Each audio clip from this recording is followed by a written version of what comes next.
Good. So what are you planning on next? Do you have anything in the works? Well, I'm definitely thinking about going back to school. I had to wait to get my in-state, all that Hmm. stuff figured out because if I go to UCLA out of state, it's so expensive. So I went from like being in Nevada where school is basically paid for to California where school is way overpriced. Right. Just like everything else in You know California. that California used to be free college. My mom I went to college know. for free at Isn't Antelope that Valley College. Um, that's it's crazy. Things But have not changed. anymore. Because didn't they used to have that scholarship program a long time, like a few years, like maybe 30 years ago, where if you got good grades or something, you could go for free, right? My mother went completely for free.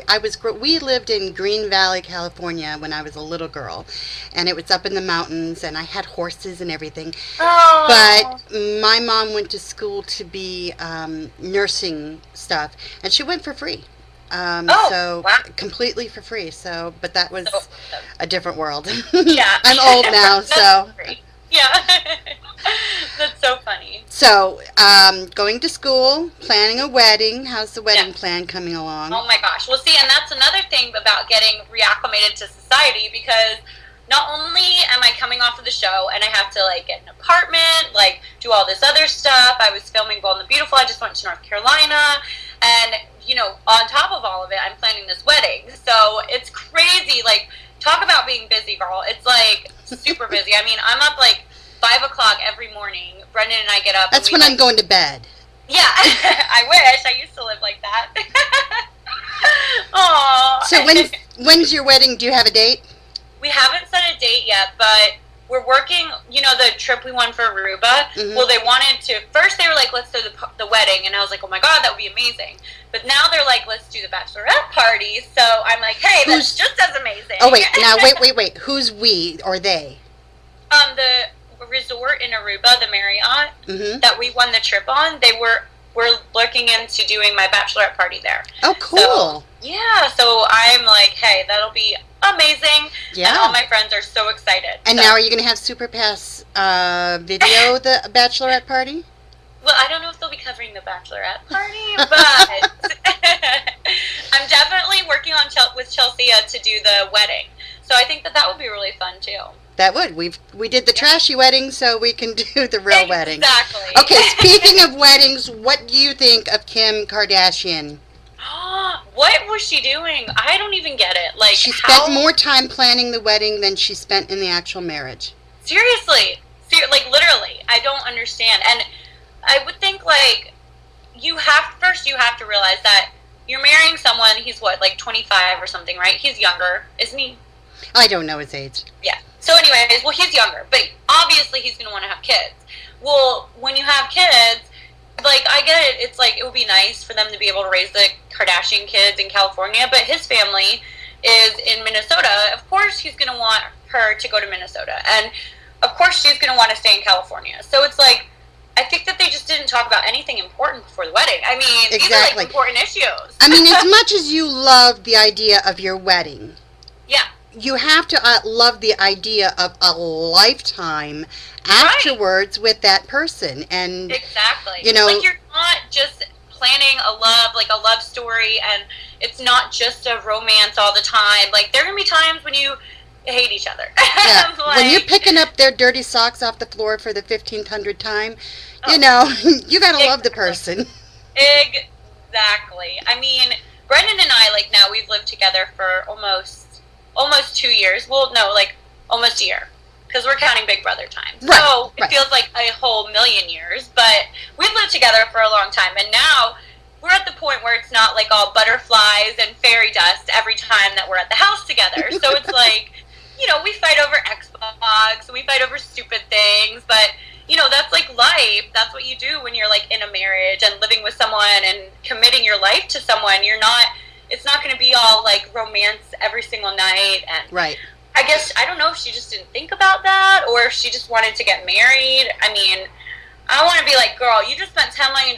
Like, take that money and give it to me for my wedding. Like, I tell you what, I got married a long time ago. I also got divorced. I was married for 12 years. But had I had it, I had a great wedding. I really did, and it was one of those things where I grew up poor. I didn't have a lot. That wedding meant a great deal to me.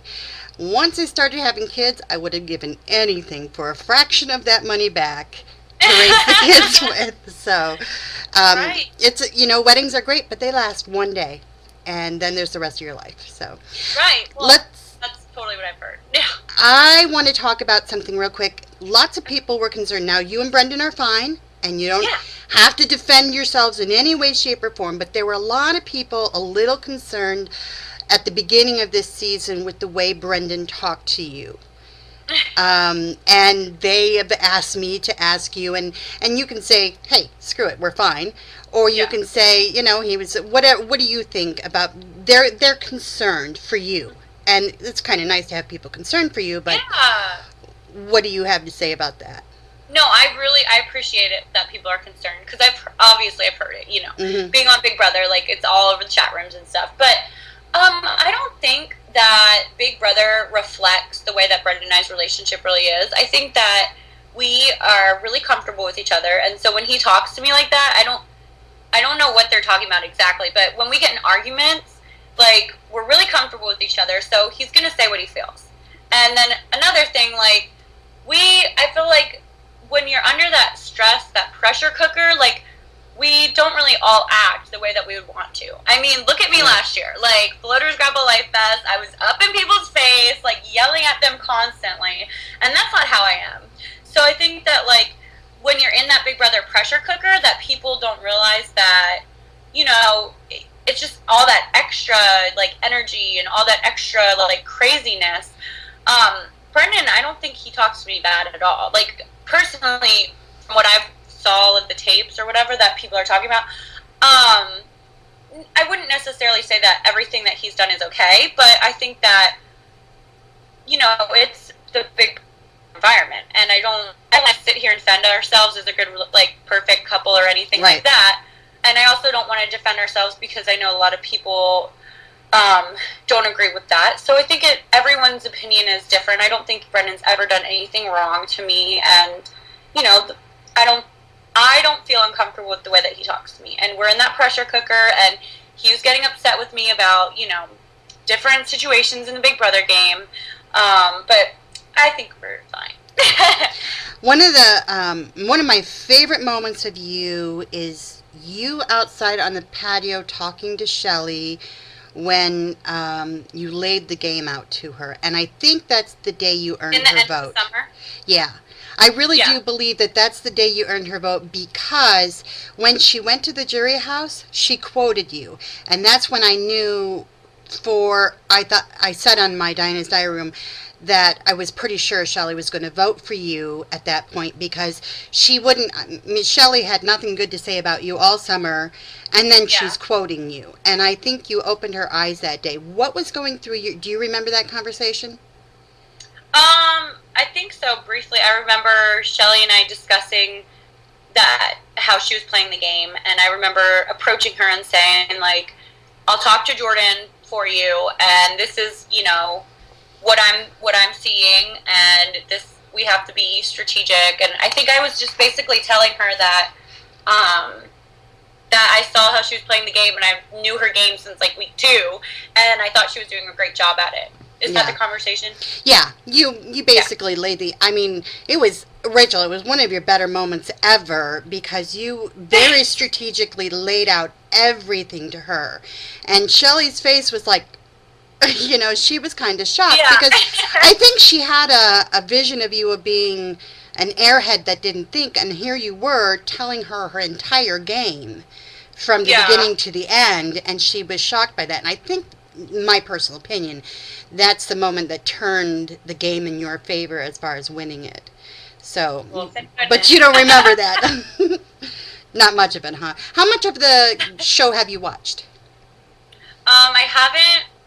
I watched the finale, and then I watched, I think basically just the finale. That's it? I haven't really had a chance to watch a lot of it yet. So, but I'm going to. I mean, eventually, probably over the holidays, I'll watch it.